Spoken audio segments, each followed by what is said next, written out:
Dalawang piloto ng Philippine Navy ang patay nang bumagsak ng sinasakyan nilang trainer helicopter sa Cavite City. Ating saksiyan. UP at nagkapira-piraso ang Robinson 22 trainer helicopter ng Philippine Navy matapos bumagsak sa likod ng palengke sa Cavite City pasado alas 6 kaninang umaga. Namataan muna itong paggewang-gewang sa Himpapawid habang nagsasagawa ng training flight mula sa Sangley Point Naval Base hanggang sumabit sa punong kahoy ayon sa ilang residente.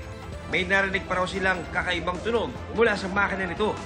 Para po siyang palyadong sasakyan. Bluk, bluk, bluk, bluk, gumaganon. Bali-bali ho yung mga ipil eh. Oh.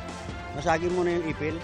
Siguro yung pilot no, hinahanap ng magandang landing. Tumama po yung pinakaano niya po dun sa may puno ng talisay, kaya po tumagilid po sila. Pagtagilid po nila, rumash na po sila pababa.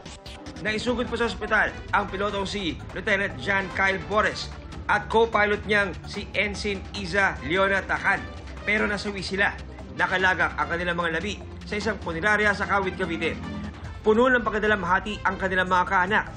Malaking kawalan din daw para sa Philippine Navy ang pagkamatay ng dalawang piloto. Ilang beses nang nagpalipad ng aircraft sa West Philippine Sea si Lieutenant Bores, habang si Ensign Tacan dati nang nagpapalipad ng eroplano at nagsanay para magpalipad ng mga bagong helicopter ng Philippine Navy. Hindi pa tukoy ang sanhi ng pagbagsak ng helicopter at wala pang resulta ang isinasagawang aircraft accident investigation ng Philippine Navy. Similar with all incidents na katulad nito, we cannot ascertain at this particular point in time na kung pilot error ba siya o mechanical or material failure.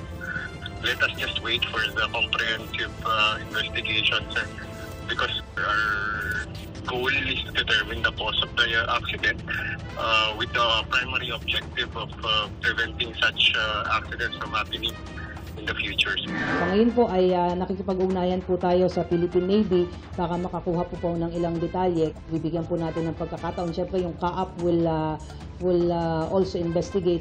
Nakikiramay po tayo dun sa dalawang piloto po na nasawi dito po sa aksidente po ito. Para sa GMA Integrated News, ako si John Consulta, ang inyong saksi.